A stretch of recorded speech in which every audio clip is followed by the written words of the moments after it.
soy médico especialista en terapia intensiva, hice la residencia y me quedé trabajando en el sanatorio privado donde hice la residencia durante muchísimos años.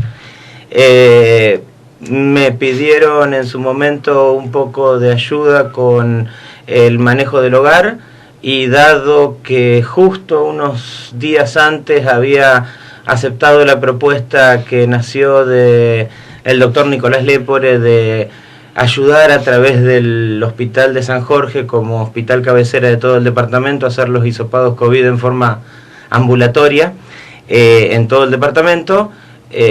Entonces, cuando me pidieron una mano en el hogar, Anita, hubo un poco de conflicto infeccioso epidemiológico, porque yo no podía estar dando vuelta en terapias intensivas y con pacientes sospechosos de coronavirus, y después de estar entrando en un hogar de ancianos era con todo el riesgo que eso significa, ¿no? Era una combinación realmente muy poco adecuada. Por lo tanto, obviamente me ofrecí y di una mano en su momento para coordinar un poquito la parte médica del hogar, que realmente la recepción de los chicos y de los médicos que están trabajando ahí fue excelente.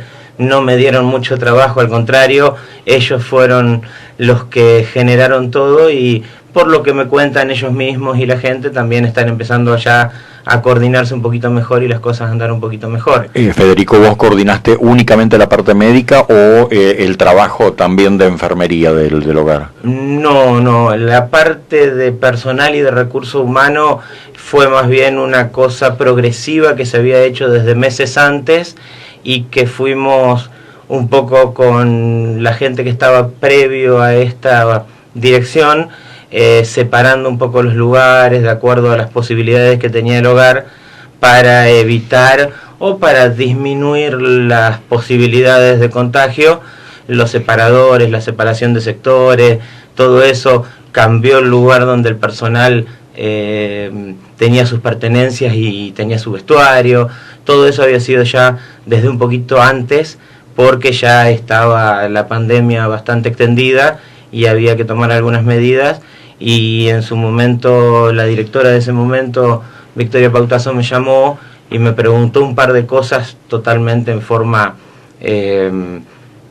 voluntaria, y también fuimos a ver un poquito y a dar una vuelta, y fuimos, no sé si en forma perfecta, pero lo mejor que se pudo en ese momento, organizando las cosas, y sé que ahora eso también está terminando de perfeccionarse con el correr de las semanas. ¿Conocías lo del hogar, Anita? Digo, a partir de las referencias que uno toma, el complejo gerontogeriátrico es un instituto modelo o tomado como modelo a nivel país, ¿no? Sí, realmente tuve la suerte y la desgracia de conocerlo bastante, sobre todo en un sector por la abuela de mi esposa, y realmente considero que, más allá de todos los pequeños problemas que puede tener toda institución con un recurso humano tan grande y tanta alta demanda de recurso humano, porque todos los residentes del geriátrico en mayor o menor medida son demandantes de recurso humano, realmente es una institución que hay que tener mucho orgullo de tenerla en esta comuna, porque realmente está muy bien organizada, muy bien desarrollada, y ha tomado un tamaño y una importancia realmente impresionante. ¿Se valoriza por tratarse de una población chica como la nuestra? Sí, se valoriza aún más, porque no es fácil conseguir el recurso humano para tener una institución de esas características, y conseguir ese recurso humano, la verdad desconozco, pero en su gran mayoría gente de acá, de la comuna, porque conozco algunas chicas que son del Trébol o de algunas localidades cercanas, pero realmente haber conseguido y haber desarrollado ese personal a partir de gente de la comuna, realmente es una cosa no muy frecuente de ver, sobre todo con el nivel que han logrado de... se le dice a nivel de excelencia, pero todos sabemos que nada es perfecto, y todo es factible de seguir trabajando y mejorándolo en pos de que los residentes del hogar puedan tener las mejores condiciones. Y eso motivó, Federico, que muchas mujeres, por ejemplo, hicieran el trabajo de cuidados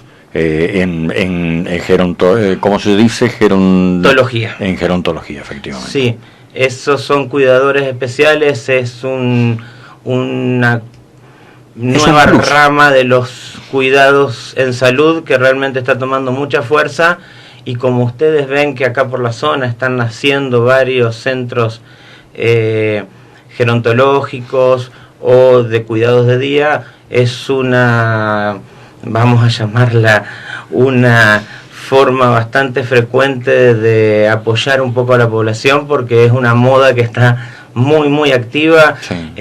Yo en 20 años en terapia intensiva, cuando empecé en terapia intensiva, había un solo lugar de rehabilitación o cuidados de alta... Intensivos. No intensivos, pero sí de alta complejidad.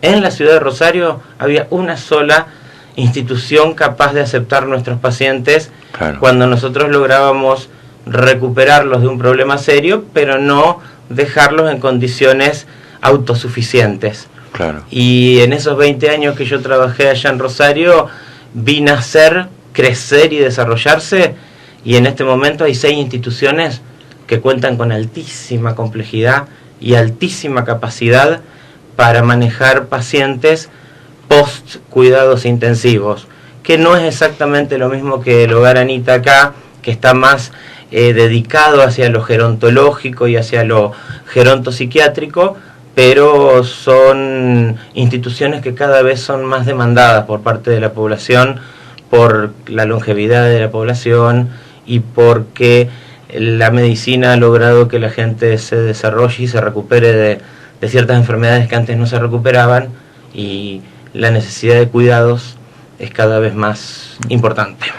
Federico, esa cantidad, por ejemplo, de sanatorios que hoy tienen alta complejidad en el cuidado, digo, del que hablas en Rosario puntualmente, antes era 1, hoy decís son 6, ¿está relacionado con adaptarse a los tiempos que vivimos? ¿Está adaptado a esa misma demanda o al perfeccionamiento que todo centro asistencial debe tener? No son sanatorios, son centros de rehabilitación. Sí. Los sanatorios de Rosario siempre tuvieron su complejidad variada, de acuerdo, obviamente, a todos conocemos muchos por nombres y por grado de complejidad, pero estos centros de rehabilitación que le llaman, y que en Rosario muchas veces cumplen también a la par cuidados gerontológicos para compensar y mantener el número de camas que lamentablemente necesitan mantener ocupadas para hacerlo económicamente rentable. Esos lugares nacieron, crecieron y se desarrollaron por necesidades crecientes de la población, de que no es lo mismo y de que no es posible hoy en día rehabilitar pacientes o manejarse con pacientes de cierta edad que antes por distintas causas no vivían tantos años, y ahora por suerte se logra una expectativa de vida mucho más larga y se necesitan de esos lugares para darle apoyo y ayuda. Las estadísticas son de un incremento notable, ¿no? Sí, importante. Y el mismo promedio de vida en la Argentina en los últimos 30 años subió 10 años. El promedio de vida hace 25, 28 años atrás era 10 años menos que ahora. Ahora el promedio de vida en la Argentina está no sé exactamente, no soy epidemiólogo, pero calculo que eran 72 años para los varones y 74 para las mujeres.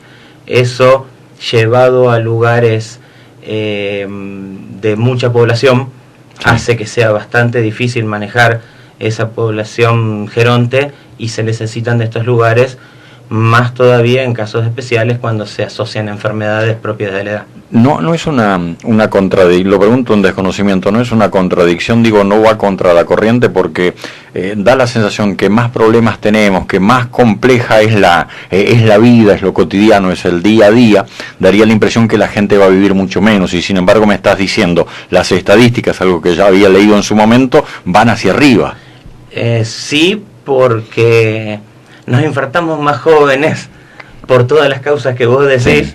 Tenemos accidentes cerebrovasculares más jóvenes por todo el estrés y por todos nuestros cambios de vida, pero a su vez también la medicina ha avanzado y nos ha logrado recuperar y salvar de esas situaciones. Claro. Y en el balance hace que el promedio de vida general, y aún en países desarrollados, es todavía más alto.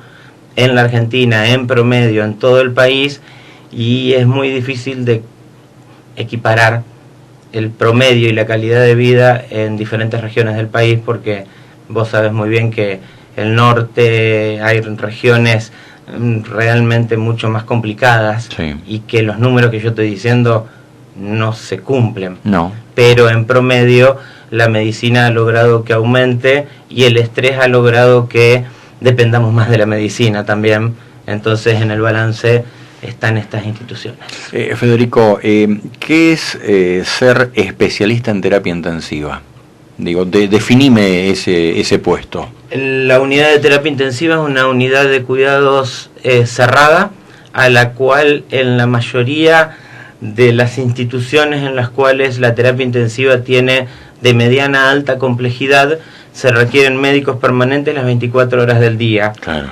Y que toman decisiones y manejan drogas y, vamos a decirle, aparatos, pero son en realidad toda una serie de máquinas hoy en día altamente digitalizadas y de altísima complejidad.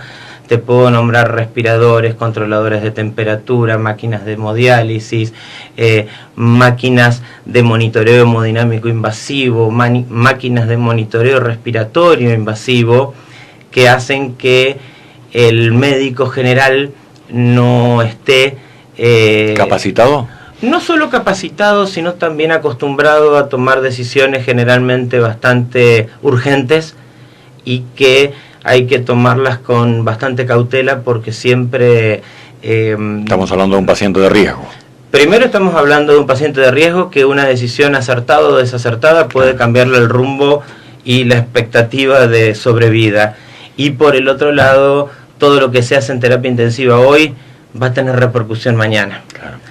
Las máquinas me ayudan muchísimo, pero no cambia nada que el médico que está, que lamentablemente, como es una especialidad bastante poco respetada, bastante poco valorizada y bastante... ¿Son pocos? Somos muy pocos. Ah, mira vos. Sí.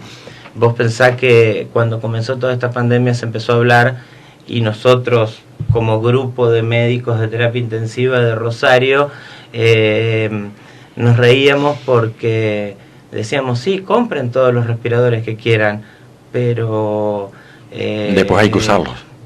Y inclusive el procedimiento para colocar un tubo dentro de la garganta y poner a un paciente y conectarlo a un respirador, no es... Hay pacientes que son difíciles de intubar, pero no es tan complicado. El manejo del paciente en respirador, estos pacientes que pueden tener coronavirus y que en promedio están 15, 17 días en respirador, eso es lo difícil. Eso es lo que nosotros estudiamos durante años. Eso es lo que día a día hay que ir sumando y hay que ir teniendo paciencia, y hay que tener un poco también de personalidad. Yo soy vasco, yo creo que eso ayuda mucho en mi trabajo. Mi ascendencia vasca creo que me ha ayudado muchísimo en insistir hasta que el paciente intenta recuperarse. Todo eso no es de conocimiento habitual para los médicos, menos en terapias de alta complejidad, en las cuales los aparatos realmente son asombrosos y hay que ir aprendiendo y hay que mantenerse muy actualizado, porque si no, realmente los avances en los últimos 15 años han sido impresionantes. Cuando decís somos pocos los que hicieron la especialización de terapia intensiva, digo, en lugares como, no sé decirte, en SAMCOS, hablamos puntualmente de Santa Fe, en SAMCOS que no son de las grandes ciudades, digo, terapia intensiva está a cargo de un médico normal o de un médico común. La formación en clínica médica, que es una formación mucho más frecuente y mucho más ampliamente difundida, y la formación en cardiología te habilita en muchos aspectos a cubrir una guardia de terapia intensiva, y es la forma en la cual muchos lugares, sobre todo del interior, que no cuentan con tantos especialistas, cubren esos espacios. Y hay muchísimos médicos que no son especialistas en terapia intensiva, pero gracias a la experiencia y al estudio, claro, cumplen excelentes funciones dentro de terapia intensiva. Por ejemplo, en el hospital donde yo trabajo, la mitad somos médicos de terapia intensiva, la otra mitad de los médicos de guardia de terapia intensiva no son especialistas en terapia intensiva, pero eso es porque es una especialidad que te esclaviza, ¿sí?, hacia una altísima demanda del paciente, hacia una altísima demanda de tus compañeros de trabajo, enfermeros, mucamas y todo lo que rodea para poder formar una terapia intensiva, y te obliga a hacer mucha actividad asistencial directa y continua. ¿Qué es esa demanda, por ejemplo? Estar ¿De qué tener que constantemente. Yo puedo tener una noche en terapia intensiva en las cuales no pasa nada y todo funciona dando algunas indicaciones, poniendo un poco más de líquido, menos de líquido y una serie de cosas que se hacen habitualmente en los pacientes, pero hay otras noches en las cuales vos no te podés despegar de la cama de 2 pacientes en toda la noche porque minuto a minuto le tenés que estar ajustando parámetros, drogas, formatos o ajustes respiratorios al respirador, tenés que acomodarte y realmente es un lugar de mucho estrés, y que yo entiendo que las nuevas generaciones no sea una especialidad Claro. de las más elegidas, porque encima no está muy bien redituada, entonces no te hace una combinación a futuro muy buena. Pero bueno, a mí en su momento me gustó, me dediqué a eso, me desarrollé muchísimo en eso, tuve suerte en tener grandes compañeros y grandes residentes superiores que me dieron unas enseñanzas invaluables, y bueno, después la vida te va llevando y, Sí. y en estos momentos la verdad yo pensaba estar mucho más metido en el campo médico, legal y forense, que fue el posgrado, el último posgrado. Bueno, vos que hiciste terminé. la carrera, ¿no? Sí. Sí, y ahora tengo trabada la matrícula por la cuarentena porque toda la facultad está cerrada. Pero ya tenés, la carrera hecha. La carrera está hecha, necesitaría que se abra la facultad para poder defender la tesis y matricularme. Claro. Pero las pandemias, por algo se llaman así, son eventos totalmente fuera de lo normal e imposibles de predecir. Y bueno, me sumo a las necesidades de acá de la comuna y de la zona, tanto en el tema pandemia como también en el tema del hogar, que fue una cosa mucho más amistosa con la gente de la comuna y con los médicos del hogar, que yo conocía bastante por haber estado la abuela de mi esposa ahí mucho tiempo. Cuando tengamos una charta en médico forense y legal, dejaremos de ver al Federico de cuidados intensivos y de terapia intensiva. No lo creo, porque en el fondo a pesar de que los deseos dentro de mi casa tal vez no son iguales, en el fondo el terapista se hace y queda, en el fondo te da un poco de ganas. Yo siempre digo lo mismo, a mí me aterra más otras cosas que estar en una sala llena de pacientes con alto riesgo de vida. ¿No te aterra eso? Eso a mí no me aterra, porque es mi medio y mi forma de trabajo en los últimos 20 años. Exactamente. Por ahí me resulta más difícil las situaciones sociales que tengo que vivir. Ahora que estoy haciendo hisopados ambulatorios, vivo situaciones sociales que por ahí son mucho más llamativas y raras de lo que yo me esperaba, y obviamente yo entiendo que para la gente entrar a una sala de terapia intensiva y ver lo que hacemos y cómo se vive ahí adentro es mucho más chocante, sí. Pero realmente uno se acostumbra y no lo toma como algo fuera de lo común. Claro. Federico, vamos cerrando este primer bloque. ¿Estás a gusto? ¿Sí? Oh, por favor, un gusto charlar con vos. Bueno, hoy estás trabajando en el Hospital San Carlos, el de Escasilda, ¿es así? Sí, así es, hace unos 15 años calculo. Del interior de la provincia, es uno de los centros referentes del interior de la provincia de Santa Fe. Sí, por suerte los últimos años se ha desarrollado, y si bien es un centro que está catalogado como de mediana a baja complejidad, manejamos pacientes de mucha mayor complejidad, porque tanto la dirección como la coordinación de terapia y los médicos que trabajamos ahí, por suerte se ha formado un grupo muy bueno de trabajo, y hemos podido llevar adelante situaciones con pacientes muy complicados, y que la verdad que estamos todos bastante contentos trabajando ahí. ¿Tiene un carácter público ese hospital? Totalmente. 100% público, es la única terapia intensiva pública de la ciudad de Casilda. Hay 2 terapias de instituciones privadas,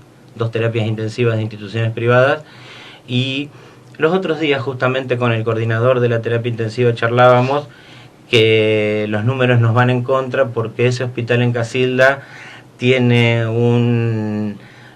que hacerse responsable desde el área crítica de todo el departamento Caseros y de toda una zona que viene por detrás, y son más de 100.000 personas diseminadas por el sur de la provincia. No hay forma que pueda soportar indudablemente esa demanda.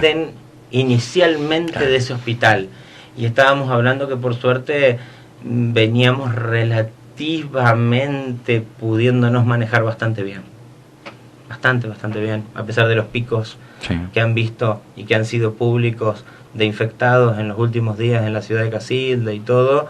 Hemos podido, inclusive 2 pacientes con coronavirus, uno de ellos grave, estuvo en una situación bastante delicada, lo logramos sacar adelante por suerte, o sea que yo creo que por el momento el hospital está cumpliendo con sus objetivos en forma más que adecuada. Después, en el próximo bloque, vamos a hablar de los hisopados, pero ¿me vas a contar por qué Casilda está en la situación que está?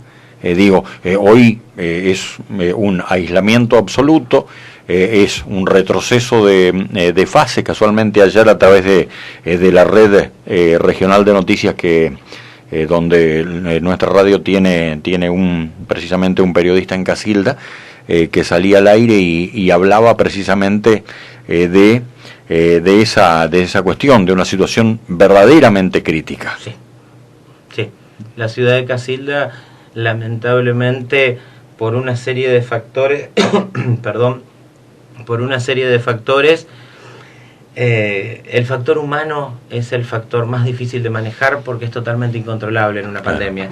Claro. Vos manejás la tasa de infección, todos los números que ustedes escuchan en la radio, en la televisión, vos manejás tasa de infección, tasa de contagio, tasa de mortalidad, todo eso lo podés ir viendo e intentando mejorar. La conducta humana es totalmente impredecible.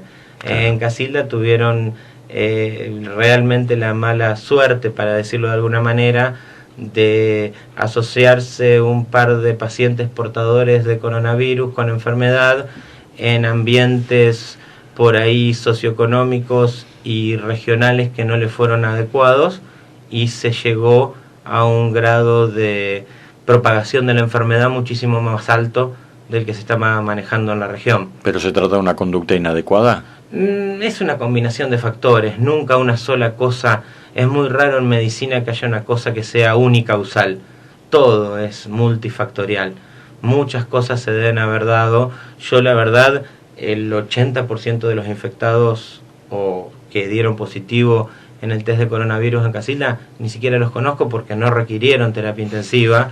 Por lo tanto, no conozco cómo se desarrollaron y cómo fue que se propagó en forma tan brusca y se hizo un brote tan grande en una ciudad que venía con un comportamiento bastante similar al resto de la zona, pero sí es una zona de alto flujo, altísimo flujo por la ruta 33, a metros, a kilómetros, pero creo que son 18 kilómetros de la autopista Rosario-Córdoba, está muy cerca de Rosario. Se dan una serie de factores que hacen que con un poco de, para llamarlo de alguna manera, mala suerte, se pueda generar un foco muy grande de contagio, porque no nos olvidemos que la contagiosidad que tiene el coronavirus es realmente impresionante. Claro. Entonces, si se le dan una pequeña ayudita, podés generar estos brotes que lamentablemente en este momento le toca a Casilda intentar controlarlos, y que creo que van a poder controlarlos sin inconveniente.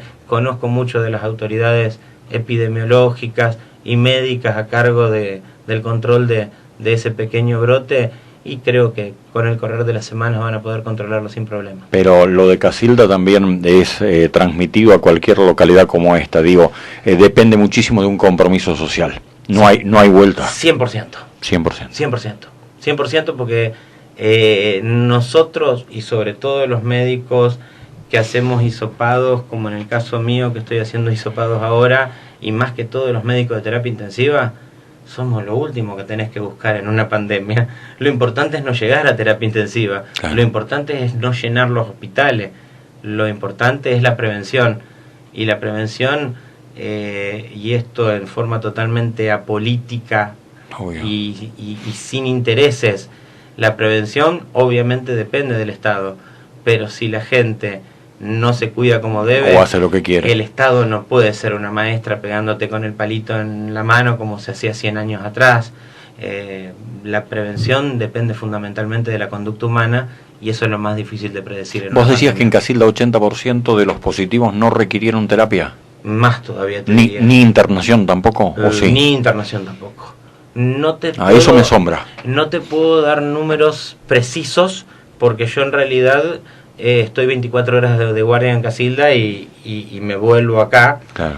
Ahora no me van a dejar entrar después de todo lo que charlamos del brote en Casilda, pero esperemos que los chicos me dejen pasar y que la intendenta comunal, la presidenta comunal no se me enoje y me deje entrar. Seguro. A mi casa, pero en Casilda me entero de muchas de las cosas mucho más de charla con mis compañeros, de otros sectores, y por lo tanto no tengo números 100% exactos, porque aparte, como no es el departamento en el cual yo estoy trabajando en hisopados, no es una cosa que siga de cerca, pero sí te puedo asegurar que más del 80% de los infectados no estuvieron en terapia intensiva, y el porcentaje que estuvo en sala general, o sea, internados, pero sin necesidad de terapia intensiva, también fue bajo, porque estamos hablando de que habrán tenido necesidad de internación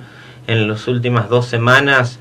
No te puedo decir números exactos, pero deben haber sido entre 10 y 15 pacientes, no más que eso. O sea, por eso decís controlable.